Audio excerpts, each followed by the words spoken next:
Pinalulutan ngayon ni Senadora Amy Marcos na may nag-uudyok sa kanyang pinsan na si House Speaker Martin Romualdez na maging Pangulo. Sa isang eksklusibong interview sa SMNI, sinabi ni Senadora Amy Marcos na simula ng pagkabata ng kanyang pinsan ay hindi nito pinangarap ang pinakamataas na posisyon sa gobyerno. Okay, iwan si na Martin, ang barkada ko yung eldest brother. Palakpakan natin. Ba't mo na pinapalakpakan, Banat Bay? Kasi ini-establish ni Amy na walang pangarap si Martin tumakbong presidente. Ibig sabihin, hindi siya quote-unquote greedy sa kapangyarihan. Kasi walang pangarap yan. Kaya nga read between the lines nung pinapakinggan ko tong news na ito, naku, style mo, bulok. Niya, pero si Martin okay naman hindi ko maintindihan sinong kumukwertas dyan at bakit naging ganyan. Kasi So sa madaling salita, wala naman siyang pangarap na maging presidente. Sino kaya?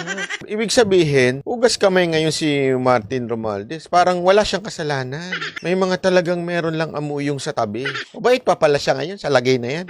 Senator Amy. parang pabanjing-banjing lang naman si Martin. Pero alam naman natin na iba pala na naging ganito. Yun nga lang, pabanjing-banjing.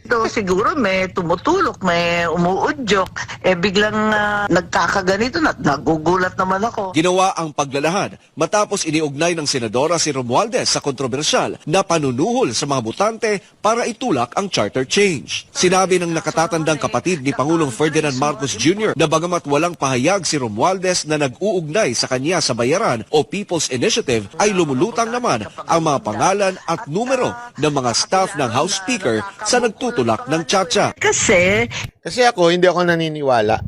Hindi ako naniniwala. Walang inuudyukan lang siya. Hindi. I don't think so. Nakita naman yung galawan Obvious na obvious. Hindi mo na kailangan ipaliwanag yung galawan. Yung mayat-mayang distribution ng DSWD. Alam mo yun, na mas malaki pa yung pagbumuka niya kaysa sa pangalan ng DSWD. Ano yun? Inuudyok lang siya. Pangalawa, okay, para lang di sa kaalaman ninyo. Meron na namang OFW. Maganda na sana yung programa, yung OFW Lounge. Alam nyo naman yung mga lounge, di ba? Pag naka-business class ka lang, doon ka lang gagamit ng lounge, di ba? Ito hindi, OFW. In fairness, ang ganda na sana. Kaya lang bakit si Tamba nandun? Hindi ko magets Anong kinaugnayan mo doon? Hindi naman ikaw.